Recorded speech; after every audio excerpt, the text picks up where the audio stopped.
ইতিহাস সৃষ্টি করেও হৃদয় ভাঙল বাংলা ও বাঙালির। অস্কার থেকে ছিটকে গেল ইমনের গান ইতিমা। কয়েকদিন আগেই সেরা মৌলিক গানের তালিকায় জায়গা করে নিয়েছিল ইতিমা গানটি। 2025 সালের একাডেমি পুরস্কারে সেরা মৌলিক গান বিভাগে মনোনয়ন পেয়েছিল ইমনের এই গান। ইন্দিরাধর মুখোপাধ্যায় পরিচালিত পুতুল ছবির সেই গান ইতিমা শেষমেশ জায়গা করে নিতে পারল না সেরা 15 তালিকায়। অস্কারের সেরা 89টি গানের তালিকায় জায়গা করে নিলেও অস্কারের ফাইনাল দৌড়ে এগোতে পারল না ইমনের এই গান। প্রাথমিক তালিকা থেকে ছিটকে গেল ইতিহাস সৃষ্টিকারী ইতিমা।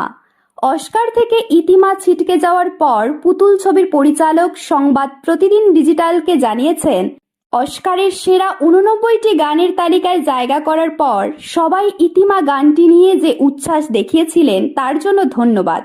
এই প্রথম কোনো বাংলা গান অস্কারের তালিকায় এসেছিল, এটাও বিরাট পাওনা। আমরা খুবই খুশি যে পুরোটাই ঘটেছে স্বতঃস্ফূর্তভাবে, কারণ অস্কারের জন্য খুব বড় মাপের ক্যাম্পেইন করতে হয়। পুতুলের জন্য আমরা কোনো ক্যাম্পেইনই করিনি।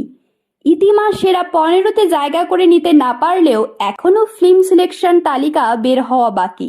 সবাইকে ধন্যবাদ জানাতে চাই এই ছবির পাশে থাকার জন্য। ইন্দিরাধর মুখোপাধ্যায়ের প্রথম ছবি পুতুল। এমন শিশুদের গল্প বলে এই ছবি সমাজের অবহেলায় যাদের ঠিকানা রাস্তা, আস্তাকুড়ের মতো জীবন, অথচ ভবিষ্যতের কাণ্ডারি তো এরাও। কান চলচ্চিত্র উৎসবে প্রশংসা কুড়িয়ে নিয়েছিল বঙ্গললনার হাতে তৈরি পুতুল। এর আগে সংবাদ প্রতিদিন ডিজিটালের কাছে ইন্দিরা বলেছিলেন, যখন গানটা তৈরি হচ্ছিল তখন ভাবতেই পারিনি অস্কারে মনোনীত হবে। এই প্রথম কোনো বাংলা গান অস্কারে মনোনয়ন পেল, এটা কিন্তু একটা ইতিহাস সৃষ্টি করলো।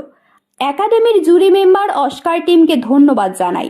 পুতুল ছবির সঙ্গে যুক্ত প্রত্যেকটি সদস্যকে ধন্যবাদ জানাই। বিষয়টি ইমন চক্রবর্তী নিজের ফেসবুক পেজে পোস্ট করলে অনেকেই ইতিবাচক মন্তব্য করেছেন। একজন মন্তব্য করেন, তাতে কি হলো, নমিনেশন পাওয়াটাই অনেক বড় ব্যাপার, ভবিষ্যতের জন্য শুভেচ্ছা রইল। কেউ লেখেন, অনেক শ্রদ্ধা আর শুভেচ্ছা রইল আগামী দিনের জন্য। অন্য একজন লেখেন, তবুও বাংলা গানকে বিশ্বমঞ্চে পৌঁছে দিয়েছে তোমার কণ্ঠ, এটাই অনেক আনন্দের উল্লাস। আসলেই তো, এতদিন যেটা কেউ করতে পারেনি সেটা ইমন চক্রবর্তী পেরেছে। এবার হয়নি তো কি হয়েছে, আগামী দিনে নিশ্চয়ই কোনো বাংলা গান শ্রেষ্ঠত্বের শিরোপা জিতবে। এরকম তথ্যমূলক ও অনুপ্রেরণামূলক ভিডিও পেতে আপনারা ফলো করবেন আমাদের একমাত্র ফেসবুক পেজ দ্য বংস প্রেস এবং সাবস্ক্রাইব করবেন ইউটিউব চ্যানেল দ্য বংস প্রেস। সকলের তরে সকলে আমরা, প্রত্যেকে আমরা পরের তরে। ধন্যবাদ, ভালো থাকবেন।